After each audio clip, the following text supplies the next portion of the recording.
Bonjour à tous, aujourd'hui une clé pour réussir dans sa vie, apprenez à vous consacrer du temps pour vous faire plaisir.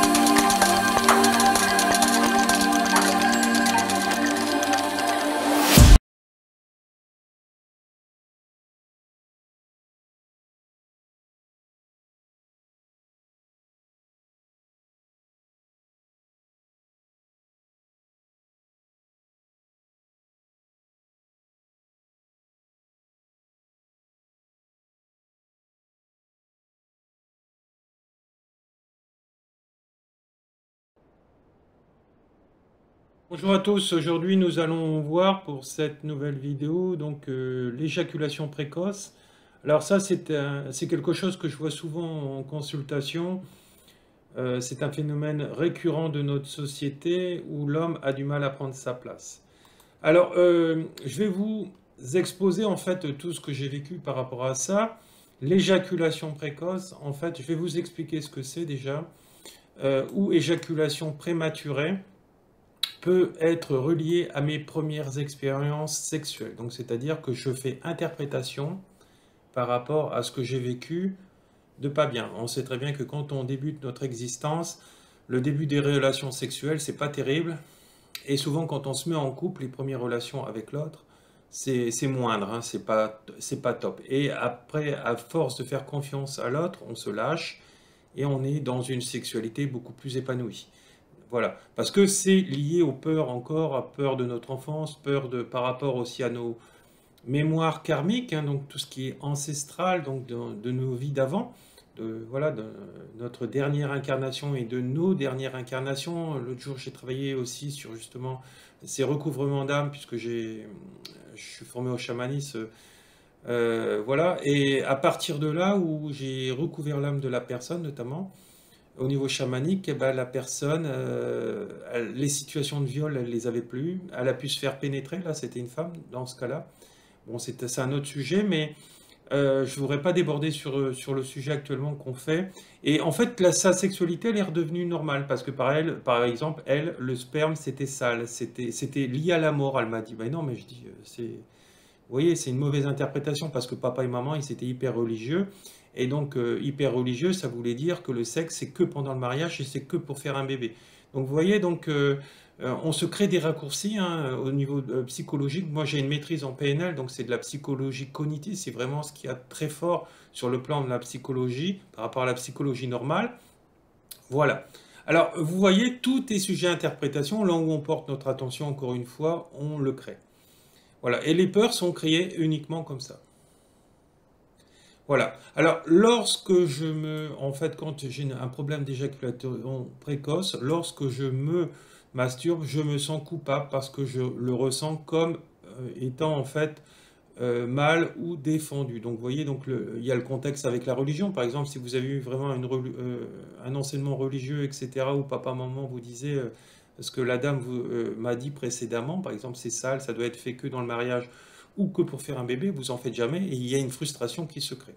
Alors, il faut savoir aussi que dans l'éjaculation précoce, forcément, il y a un partenaire en face, et quand on vit en couple, bien sûr, ou quand on voit sa petite amie ou son petit ami de temps en temps, et forcément, ça crée une frustration à l'autre. Alors, si vous ne voulez pas le faire pour vous, messieurs, je vous encourage à le faire pour les autres aussi, mais sachez que tout part de vous, donc si vous voulez aller bien, être heureux, et ne pas être frustré, parce que ces gens-là sont aussi frustrés, sont des personnes frustrées, mais consciemment, ils ne le perçoivent pas comme ça.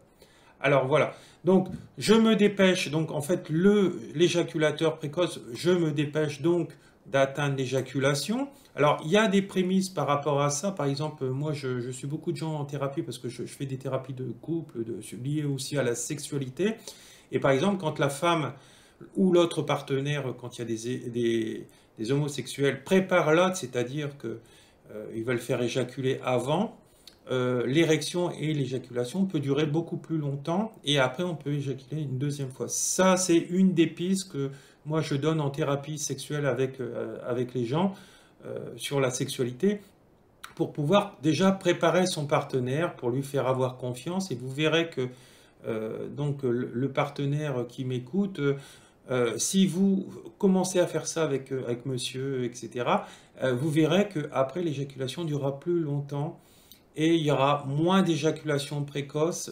Ça fait depuis longtemps, hein, depuis quand je vivais avant en Alsace. J'avais eu quelqu'un comme ça en consultation aussi. Et à partir de là où elle a commencé à faire ça avec son compagnon, l'éjaculation, et disons l'érection plutôt, durait beaucoup plus longtemps. Et donc la femme, eh ben, elle n'avait pas l'impression de faire ça avec un lapin. C'est ses mots, hein, je ne me moque pas. Elle me disait, c'est vrai, mon mari, c'est un lapin. Et donc c'est vrai que si on veut, on le perçoit comme ça, mais c'est vrai que dans la perception imagée, c'est tout à fait ça. Voilà. Et donc faire vite, vite, vite, parce que j'ai peur de perdre ma partenaire. Inconsciemment, bien sûr, c'est lié à des peurs, hein. Moi, j'ai une dame, pareil, elle faisait les marchés avec son mari, et elle me disait, mon mari, à peine pénétré, 2 secondes après, il éjaculait. Et donc, forcément, il y avait une frustration. Et là, notamment, cette dame-là, elle n'arrêtait pas d'avoir des amants. Et donc, là, le fait d'avoir des amants ne règle pas la chose dans le couple, puisque de toute façon, si on n'a pas de sexualité, en général, le couple après vole en éclats parce que il doit avoir une complémentarité de intérieur-extérieur. En tout cas, pour moi, c'est ça. Il doit avoir un échange sur tous les plans énergétiques au niveau de la relation. Et la relation sexuelle dans un couple, c'est hyper important.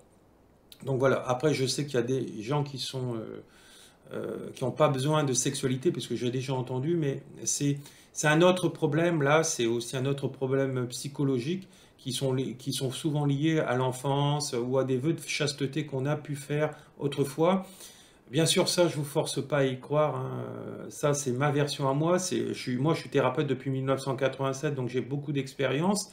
Et quand j'ai mis en place ces choses-là, bah, ça a fonctionné, hein, puisque ces gens-là, souvent, se sont adressés à la médecine générale avant, et souvent, très souvent, il y a eu des échecs. Alors après, choisissez votre parcours de soins coordonnés, c'est ce que je vous disais, médecine générale, psychologie cognitive, ce que je fais avec mon master en PNL notamment, et avec les soins énergétiques, mais pas avec n'importe qui, parce que actuellement tout le monde est formé, et il faut vraiment prendre un professionnel qui fait ça à longueur de temps, et ça toute la journée, parce qu'il sera encore plus fort.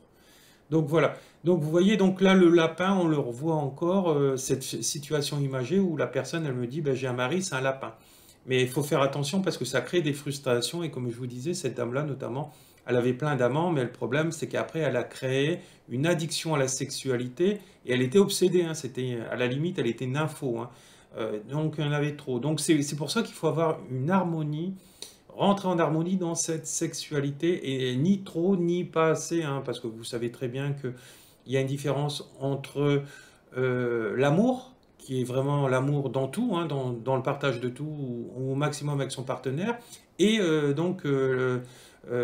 une attirance hormonale, où on a besoin de, excusez-moi du mot, baiser comme un lapin, et faire vite, vite, vite, ou un peu plus lent, et puis se revoir, mais c'est que sexuel, et puis là, on n'est jamais là pour le partenaire, voilà. Ça, c'est une forme d'égoïsme, et ça, c'est lié donc à la peur de mourir, quand on va vraiment dans la profondeur des choses de cette perception. Je ne suis pas le seul à le dire, hein, il y a Alan Kardec qui en parle dans le livre des esprits. Et voilà. Alors voilà, bien sûr, après, lié à une obsession et à des vices, parce qu'après, quand ça devient, comme je vous ai dit, nympho, ça devient un vice comme l'alcool, comme tous les vices que vous connaissez. Et donc là, après, il y a une autre dimension qui, parfois, nous manipule, ce qu'on appelle le bas astral. Bon, c'est un autre sujet, ça fait partie d'autres vidéos, vous regarderez sur mon mur YouTube, et vous retrouverez tout ça, voilà. Donc voilà, donc pour atteindre l'éjaculation, donc cette personne se met en mouvance, hein, elle se dépêche d'atteindre l'éjaculation. Donc c'est faire le vite, vite, vite, et forcément, vous savez bien que tout ce qui est fait avec vite, vite, vite, eh ben, c'est bâclé. Et c'est bâclé, et donc forcément, il y a une... Parce qu'en fait, l'amour, la sexualité, ça doit être un jeu, se sentir en confiance avec la femme, et faire ça avec la bonne personne. C'est pour ça qu'on ne peut pas faire l'amour avec n'importe qui. Et il faut vraiment être en attirance et en vibration avec la personne et partager les mêmes valeurs, surtout les mêmes valeurs, hein. Ne pas se mettre avec un partenaire parce qu'il a de l'argent. Souvent, c'est comme ça. Et puis, on essaye de jouer la belle ou le beau. Et puis après, on s'étonne que bah, en bas, ça marche pas, hein. Voilà. Alors pareil, c'est pareil pour les sécheresses vaginales, hein. Donc voilà. Alors le fait de vivre une sexualité et de penser que je n'y ai pas le droit m'oblige à aller vite, hein. Ce que je fais est mal et je désobéis à certaines règles. Par exemple, papa, maman ne voulaient pas que je fasse ça quand j'étais gamin, ado, enfant. Vous voyez, hein, quand on est enfant, on commence à jouer au docteur, on commence à découvrir le corps de la partenaire, etc. Et puis après, il y a l'excitation qui vient, etc. Donc, l'amour, la sexualité, c'est sain, c'est ce qu'il faut que vous enseigniez à vos enfants, mais ça doit être fait bah, quand on est prêt. Et voilà. Et puis après, bien sûr, il faut faire attention aussi aux bébés qu'on doit pouvoir faire. Donc, c'est pour ça qu'il ne faut pas le faire non plus trop jeune, parce qu'après, on pourrait tomber enceinte trop jeune. Donc voilà. C'est hyper important. Bon, je vais pas sortir du cadre, donc voilà, donc on va rester dans le sommaire de ce que j'ai pu créer pour cette vidéo. Donc le plaisir dans le défendu a toujours eu un attrait très fort et même de façon en fait inconscient et je tente de le revivre. Je peux aussi m'imposer des pressions et de la nervosité dans mon désir de performance. Voilà, donc on a peur de ne pas assouvir ma sexualité, pas arriver à éjaculer, pas arriver à satisfaire ma partenaire. Et donc là, voilà, tout ça est créé, etc. par rapport à ça. Et c'est quelque chose qui est encore du sujet de l'interprétation. Et c'est ce que j'apprends aux gens à percevoir autrement dans le PNL et à s'extraire de leur corps et d'avoir une vision globale de la situation et non la vision erronée par rapport à leur éducation ou à leur traumatisme des vies passées et de la vie actuelle, hein, ou du mauvais enseignement que la société nous a pu faire par rapport à ça. Actuellement, on le voit dans les relations, on est dans des relations jetables, un peu comme des strings ou des chemises, une fois qu'on n'en veut plus, au lieu de travailler sur soi. Tout ça, ça fait partie d'un travail sur soi personnel, hein, c'est hyper important, hein. Donc si vous voulez être bien, être équilibré, être en harmonie, bah, il faut travailler sur soi, mais pas avec n'importe qui et pas avec n'importe quelle formation que vous auriez pu appréhender. Parce qu'il y a des formations qui sont plus fortes que d'autres.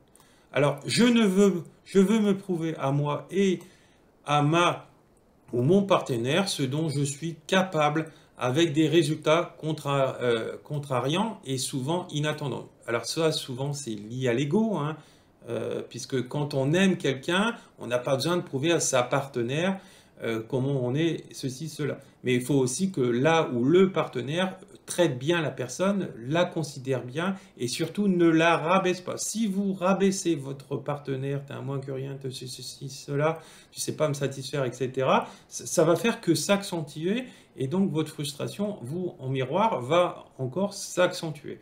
Donc c'est pas la solution. Donc moi je vous conseille de venir me voir, vous aurez tous les éléments pour pouvoir me voir sous cette vidéo, hein, comment me joindre, etc.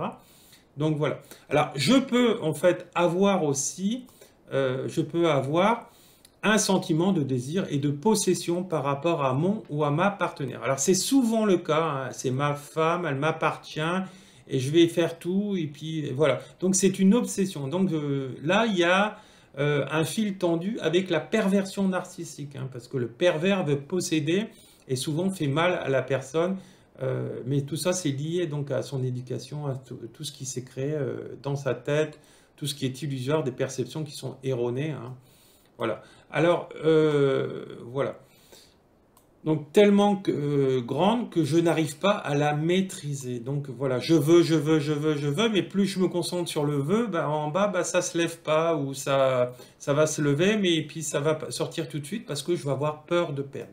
Alors, le contact avec ma partenaire peut raviver ma peur de perdre son amour et d'être abandonné ou rejeté. Donc cela me fait perdre mes moyens. Alors dans ce cas-là, c'est souvent le cas d'une mauvaise relation où des choses en amont ne vont pas parce que bah, vous avez peur de la perdre, parce qu'elle vous trompe ou il vous trompe, et puis vous voulez assurer, et puis plus vous vous mettez la pression, moins vous obtenez, hein. C'est un peu, vous voyez, quand vous mettez la pression dans une bouteille gazeuse, bah, arrive à un moment, ça fait pshh, et puis ça sort. Donc là, c'est exactement la même image, hein.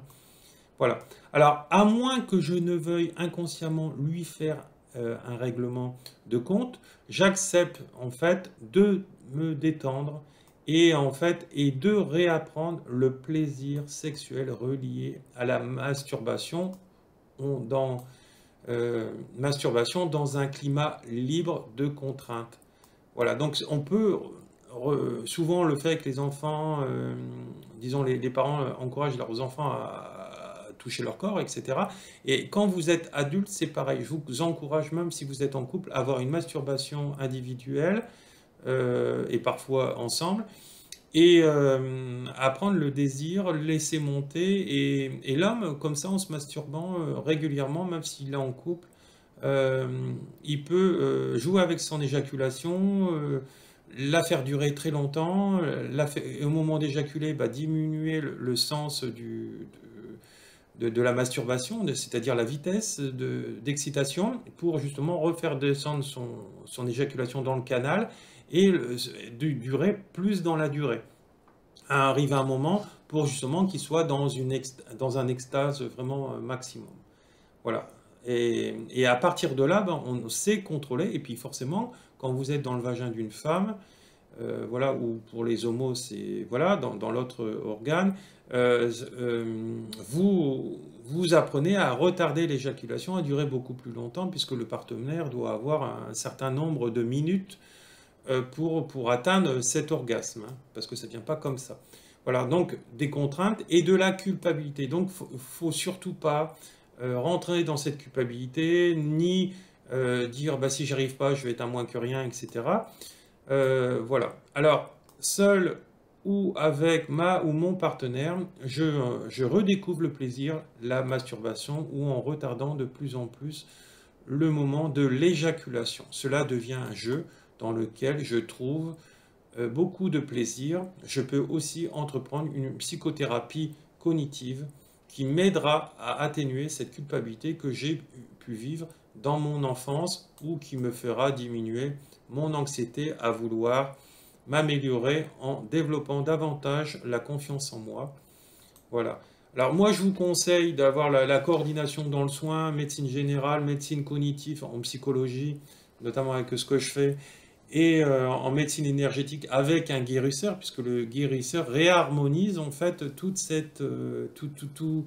les énergies du corps, les fluides, etc., la Kundalini. Et même la Kundalini, vous pouvez la remettre en route, voilà, avec des soins énergétiques ou la psychologie cognitive, en apprenant à percevoir et en se mettant dans une autre réalité. C'est tout mon travail. Donc voilà, donc je vous encourage à venir vers moi. Vous aurez tous les éléments pour pouvoir me joindre sous cette vidéo. Et puis je vous souhaite un bon week-end Pascal à tous. Et puis voilà. Et puis alors la semaine prochaine, je vais être pour les stages donc dans le 67, donc en Alsace, parce que je vis en Nouvelle-Calédonie maintenant. Pour ceux qui n'ont pas suivi l'affaire, parce que moi j'arrête pas de me déplacer. Et puis je vais là où j'aime vivre. Et puis notamment actuellement, j'adore vivre sur les îles. Voilà, donc je suis bientôt attendu à La Réunion pour des stages aussi, l'île de La Réunion. Voilà, donc, ce que je pense, je me le crée. Donc vous voyez, ma vie, elle est en résultante avec ce que je dis, et ce que je veux, et ce que je vivre à l'intérieurement. Donc si vous voulez rejoindre des parcours de vie qui sont à peu près similaires aux miens, vous voyez que ce que je suis en train de vous dire dans toutes ces vidéos, vous enseigner dans toutes ces vidéos, moi je le mets en pratique dans ma vie de tous les jours. Donc ça veut dire que je suis aligné, ancré à la terre. Et c'est par rapport à ça. Et si vous n'y arrivez pas, c'est parce que vous ne pratiquez pas bien, hein, correctement, hein. Donc je vous encourage à lire mes livres, etc. Elles seront dans la bande-annonce précédant cette vidéo, vous verrez, et après cette vidéo, pour vous mettre déjà dans cette mouvance, et après aller dans mes stages, où vraiment je vous mets dans cet alignement pour pouvoir être dans le bonheur absolu. Voilà, je vous souhaite beaucoup d'amour hein, pour cette fête familiale. Et à plus tard. Au revoir.